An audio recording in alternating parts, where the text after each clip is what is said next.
అంతా టూర్ చేస్తున్నాను కదా, చాలా దారుణంగా ఉంది. ఇంకొంతమంది వస్తున్నారు, మీరు షేర్ చేసుకుందరు, మా మిత్రులే కదా. అది వాళ్ళు రానివ్వట్లేదు.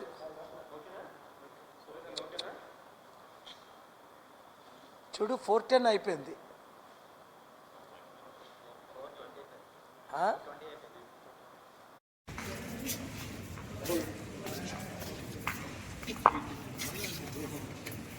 టూర్ చేస్తున్నాను, ఎక్కడ చూసినా బాధలు, కష్టాలు. అనేక మంది మహిళలతో మాట్లాడాను, నిరుద్యోగులతో మాట్లాడాను, ఉద్యోగులతో మాట్లాడాను, టీచర్స్తో మాట్లాడుతున్నాను, లాయర్స్తో మాట్లాడుతున్నాను. రాష్ట్ర పరిస్థితి ఎలాగుందంటే ఇంతకంటే ముందు బెటర్ అండి అంటున్నారు. ఈ 6 నెలలు ఇంకా ఘోరం అయిపోయింది. మరి 60,000 కోట్లు అప్పు చేసిన డబ్బు ఏమవుతుంది? అంతేకాకుండా మంగళవారం సుప్రీంకోర్టులో ఎలక్షన్ ఎంత ఘోరంగా జరిగింది విశాఖపట్నమే రుజువు. బీజేపీ టీడీపీ క్యాండిడేట్కి బీజేపీతో కలవనప్పుడు భరత్కి 4 లక్షల ఓట్లు వచ్చాయి. కలిసిన తర్వాత క్రిస్టియన్ ముస్లిం ఓట్లు మైనస్ అయ్యాయి, 1 లక్ష ఓట్లు మినిమం. అలాంటిది 2-3 లక్షలు రావాల్సింది దేశంలో ఎవరికి రానంత 9-10 లక్షలు ఎక్కడి నుంచి వచ్చాయి?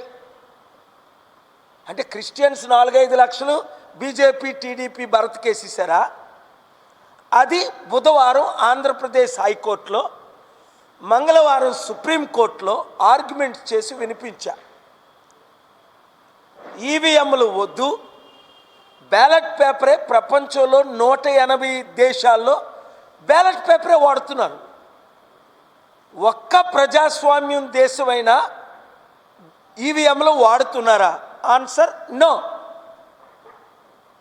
మీరు అమెరికా చూడండి, కెనడా చూడండి, యూరప్ 50 దేశాలు చూడండి, ఆఫ్రికా చూడండి 54 దేశాలు, ఎక్కడో 17 దేశాలు తప్ప 180 దేశాలు ఈవీఎంలు వాడటం లేదు. ఒకప్పుడు వాడిన వాళ్ళు కూడా ఇప్పుడు వాడట్లేదు. ఎందుకు? ఈవీఎంలు ట్యాంపర్ అయిపోతున్నాయి, ఇష్టం వచ్చినట్టు ఆర్గనైజ్ చేసుకోవచ్చు. దానికి రుజువు విశాఖపట్నం పార్లమెంటు.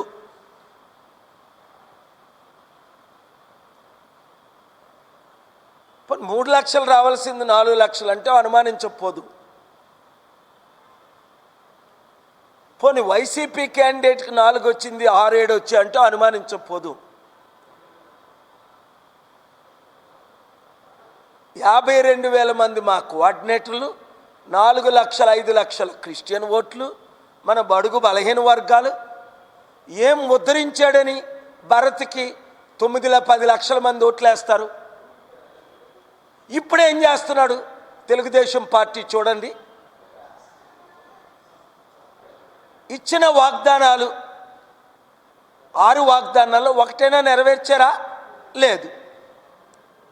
జాబు కావాలంటే బాబు రావాలి అన్నారు, ఇంకా బాబు వచ్చాడు. ఎవరికైనా జాబ్ వచ్చిందా?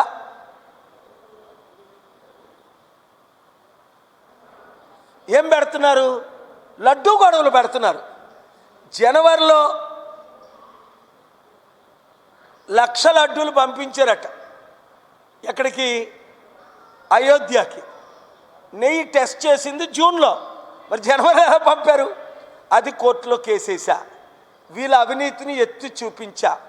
బడుగు బలహీన వర్గాల కొరకు ఫైట్ చేస్తున్నా. అందుకనే బుధవారం ఆంధ్రప్రదేశ్కి ప్రత్యేక హోదా రావాలి అని కోర్టు 17లో ఏపీ హైకోర్టులో ఆర్గ్యుమెంట్ చేసి వినిపించి జడ్జెస్ను ఒప్పించి 45 నిమిషాలు ఆంధ్రప్రదేశ్కు ప్రత్యేక హోదా ఇస్తానన్నారు. ఎందుకు ఇవ్వట్లేదు బీజేపీ వాళ్ళు? చంద్రబాబు పవన్ కళ్యాణ్ ఎందుకు అడగట్లేదు? కౌంటర్ ఎందుకు మాకు కావాలని కోరట్లేదు? అంటే ఎంత మోసం చేశారు ఆంధ్రప్రదేశ్ని. అలాగే స్టీల్ ప్లాంట్ మేము అమ్మకుంటా ఆపుతాం అన్నారు. ఇదే బుధవారం మీరు చూశారు మీడియా మిత్రులు, నేను కోర్టు 1లో ఆర్గ్యూ చేశా. ఏమండి వాళ్ళు అమ్మేస్తున్నారు, 33,000 ఎకరాల్లో 19,000 మిగిలింది. ఇప్పుడు బిల్డింగ్లు అమ్మేస్తున్నారు. ఏమనంటే సెంటర్ పర్మిషన్ ఇచ్చిందట RINLకి, RINL ఏమో ప్రైవేట్ వాళ్ళకి అమ్ముతున్నారట. ఓనర్స్ ఎవరు యువర్ ఆనర్ అని డిబేట్ చేశాను. ఇచ్చింది ఎవరు? రైతులు. స్టీల్ ప్లాంట్ ఎవరిది? ఆంధ్రులది, మన విశాఖపట్నంది. ఎంత విలువ? 5-6 లక్షల కోట్ల నుంచి 8 లక్షల కోట్లు. ఎంతకు అమ్మేశారు గంగవరం పోర్టు? 600 కోట్లకి, 60,000 కోట్లది. ఏంటి ఈ రెండు పార్టీలు చేస్తుంది? తెలుగుదేశం, వైసీపీ. అప్పుడు అప్పులు ఎక్కువైపోయాయని తెలియదా చంద్రబాబు నాయుడు గారికి? ఇప్పుడేమంటారు? ఖజానా ఖాళీ అయిపోయిందని 16 సార్లు అన్నాను ఏపీ హైకోర్టులో 17లో. ఎందుకు?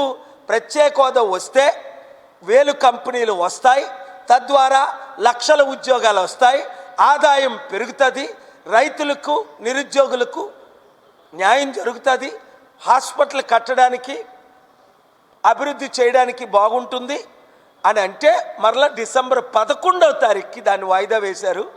ప్రత్యేక హోదాని డిస్మిస్ చేయమని స్టేట్ గవర్నమెంటు, సెంట్రల్ గవర్నమెంటు కోరుతున్నారు. ప్రత్యేక హోదా కావాలని ఫైట్ చేసిన జగన్మోహన్ రెడ్డిని తిట్టి చంద్రబాబు నాయుడు